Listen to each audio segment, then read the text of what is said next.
देखो, इतना ज़्यादा सोचने की ज़रूरत नहीं, ठीक है। देखो क्या होता है, जो ये सूक्ष्म शरीर होता है ना और ये जो स्थूल शरीर होता है, ठीक है, ये आपस में ना बहुत स्ट्रोंगली कनेक्टेड होते हैं, ठीक है। ये मैं अपने एक्सपीरियंस के बेस पे बता रहा, ठीक है। तो कभी आप ये सोच रहे हो या फिर आपके दिमाग में आ रहा हो कि हम मास्टर ट्रैवल वो तो कर रहे, ठीक है, हम अपने इस भौतिक शरीर से अपने उस सूक्ष्म शरीर को बाहर निकाल भी पा रहे, ठीक है।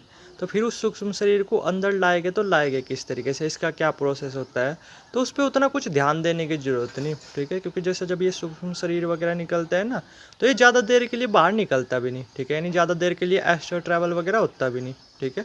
और फिर क्या होता है, कुछ ही सेकंड के अंदर ना ये अपने आप अंदर आ जाता है। समझे मैंने क्या बोला? क्योंकि जो हमारी सोल होती है ना, जो हमारा सूक्ष्म शरीर होता है, वो स्थूल शरीर से इतना ज़्यादा कनेक्टेड होता है, बहुत ही ज़्यादा कनेक्टेड, ठीक है। यानी जैसे होता है ना कि एक चुंबक बहुत ज़्यादा तेज़ी से चीज़ों को खींच लेती है, कुछ इस तरीके से। तो कभी आप ये सोच रहे हो या आपके दिमाग में ये आ रहा हो कि भाई अगर सूक्ष्म शरीर बाहर निकाल दिया तो फिर उसके बाद अपने वापस किस तरीके से इस स्थूल शरीर में लाएंगे, ठीक है। तो कुछ ज़्यादा सोचने की ज़रूरत नहीं, अपना आप ही आपकी बॉडी आपकी सोल को खींच लेती है, अपना आप ही आपका जो ये भौतिक शरीर है आपके सूक्ष्म शरीर को खींच लेता है, ठीक है। तो ज़्यादा दिमाग लगाने की ज़रूरत नहीं, ठीक है, ये चीज़ें अपने आप हो जाती है।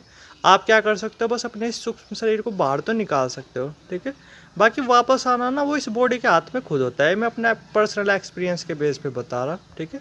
अपना आप ये भौतिक शरीर आपके सूक्ष्म शरीर को दोबारा से खींच लेता है, ठीक है।